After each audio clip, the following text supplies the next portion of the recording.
ರೇಣುಕಾಸ್ವಾಮಿ ಕೊಲೆ ಕೇಸಿನ ತನಿಖೆ ಮುಗಿದಿದ್ದು ಪೊಲೀಸರು ನ್ಯಾಯಾಲಯಕ್ಕೆ ಚಾರ್ಜ್ ಶೀಟ್ ಸಲ್ಲಿಸೋದಕ್ಕೆ ಕೌಂಟ್ ಡೌನ್ ಶುರುವಾಗಿದೆ.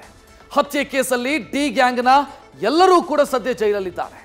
ರೇಣುಕಾಸ್ವಾಮಿ ಕಿಡ್ನಾಪ್ನಿಂದ ಹಿಡಿದು ಹತ್ಯೆ ಮಾಡಿ ಶವ ಎಸೆಯೋವರೆಗಿನ ಪ್ರತ್ಯಕ್ಷ ಪರೋಕ್ಷ ಸಾಕ್ಷ್ಯಗಳನ್ನು ಕಲೆ ಹಾಕಿರೋ ಪೊಲೀಸರು ಚಾರ್ಜ್ ಶೀಟ್ ಸಲ್ಲಿಸೋದಕ್ಕಿದ್ದಾರೆ.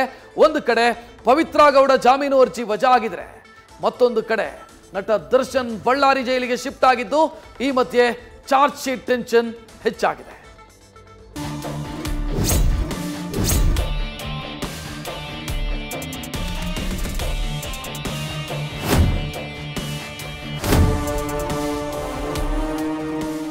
ಚಾರ್ಜ್ ಶೀಟ್ ಅಥವಾ ದೋಷಾರೋಪ ಪಟ್ಟಿ ಇದು ಕ್ರಿಮಿನಲ್ ಆರೋಪದ ಮೇಲೆ ಬಂಧನಕ್ಕೆ ಒಳಗಾದ ವ್ಯಕ್ತಿಗಳ ಹೆಸರು, ಆರೋಪದ ಸ್ವರೂಪ, ಆರೋಪಿಗಳ ಗುರುತನ್ನ ತೋರಿಸುವ ಪೊಲೀಸರ ಔಪಚಾರಿಕ ದಾಖಲೆಯಾಗಿದೆ. ಪೊಲೀಸರು ತನಿಖೆ ಮುಗಿದ ಬಳಿಕ ನ್ಯಾಯಾಲಯಕ್ಕೆ ಸಲ್ಲಿಸುವ ಅಂತಿಮ ವರದಿಯೇ ಚಾರ್ಜ್ ಶೀಟ್. ಸದ್ಯ ರೇಣುಕಾಸ್ವಾಮಿ ಕೊಲೆ ಪ್ರಕರಣದಲ್ಲಿ ಸಂಪೂರ್ಣವಾಗಿ ತನಿಖೆ ಮುಗಿದಿದ್ದು ಪೊಲೀಸರು ಚಾರ್ಜ್ ಶೀಟ್ ಸಲ್ಲಿಕೆಗೆ ಸಜ್ಜಾಗಿದ್ದಾರೆ.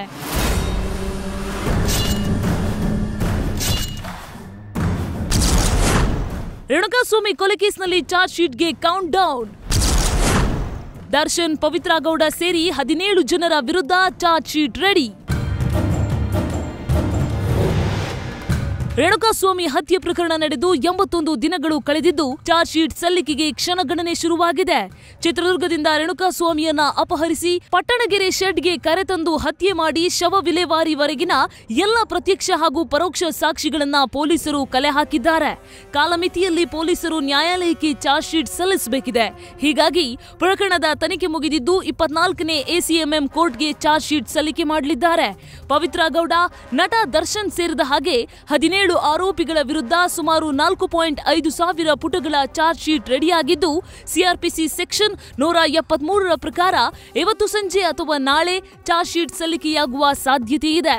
ಹಾಗಿದ್ರೆ ಚಾರ್ಜ್ ಶೀಟ್ನಲ್ಲಿ ಏನೆಲ್ಲ ಅಂಶಗಳಿವೆ ಅಂತ ನೋಡೋದಾದ್ರೆ, ಮರಣೋತ್ತರ ಪರೀಕ್ಷಾ ವರದಿ, ಬಂಧಿತ ಆರೋಪಿಗಳ ಹೇಳಿಕೆಯ ವರದಿ ಹಾಗೂ ತನಿಖೆಯ ವೇಳೆ ಸಂಗ್ರಹಿಸಿದ ಸಾಕ್ಷ್ಯಗಳು, ಪ್ರಕರಣದಲ್ಲಿ ಬಂಧಿತ ಆರೋಪಿಗಳ ಪಾತ್ರ, ಆರೋಪಿಗಳ ತಪ್ಪೊಪ್ಪಿಗೆ ಹೇಳಿಕೆ, ಪ್ರತ್ಯಕ್ಷದರ್ಶಿಗಳ ಸಾಕ್ಷಿ ಹೇಳಿಕೆಗಳ ವರದಿ, ಕಿಡ್ನಾಪ್ ಮಾಡಿ ಹಲ್ಲೆ ಮಾಡಿದ ಸ್ಥಳದಲ್ಲಿ ಹಲವು ಸಾಕ್ಷಿಗಳ ಹೇಳಿಕೆಯ ವರದಿ, ಕಿಡ್ನಾಪ್ ಮಾಡಿದ ಸ್ಥಳ, ಹತ್ಯೆ ನಡೆದ ಸ್ಥಳ, ಇನ್ನು ಶವ ಬಿಸಾಡಿದ ಜಾಗಗಳಲ್ಲಿ ಮಹಜರು ನಡೆಸಿರುವ ಕಂಪ್ಲೀಟ್ ವರದಿ, ಸಿಸಿಟಿವಿ ದೃಶ್ಯಗಳು, ಬಟ್ಟೆಗಳ ರಿಪೋರ್ಟ್, ಸ್ಯಾಂಪಲ್ಸ್ ವರದಿ, ಮೊಬೈಲ್ ರಿಟ್ರೀವ್ ರಿಪೋರ್ಟ್ಸ್, ಎಫ್ಎಸ್ಎಲ್ಗೆ ಕಳುಹಿಸಿದ್ದ ವರದಿ, ರೇಣುಕಾಸ್ವಾಮಿ ಮೇಲೆ ಹಲ್ಲೆ ನಡೆಸಲು ಬಳಸಿದ್ದ ವಸ್ತುಗಳ ಬಗ್ಗೆ ವರದಿಯನ್ನ ಹೊಂದಿದೆ.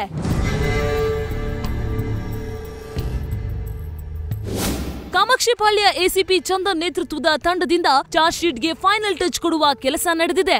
ಸುಮಾರು 20ಕ್ಕೂ ಹೆಚ್ಚು ಅಧಿಕಾರಿಗಳು, ಸಿಬ್ಬಂದಿಯನ್ನ ಬಳಸಿಕೊಂಡು ಚಾರ್ಜ್ ಶೀಟ್ ತಯಾರಿಸಲಾಗಿದೆ. ಒಟ್ಟಾರೆ ಇವತ್ತು ಸಂಜೆ ಅಥವಾ ನಾಳೆ ಚಾರ್ಜ್ ಶೀಟ್ ಸಲ್ಲಿಕೆಯಾಗಲಿದ್ದು, ಪಟ್ಟಣಗೆರೆ ಶೆಡ್ನಲ್ಲಿ ನೀಚ ಕೃತ್ಯ ಎಸಗಿದ್ದ ಆರೋಪಿಗಳಿಗೆ ಟೆನ್ಷನ್ ಶುರುವಾಗಿದೆ. Ankita Rai, crime bureau, news first. News first ನಿರ್ಭೀತಿಯಿಂದ ನಿಮ್ಮ ಪರವಾಗಿ.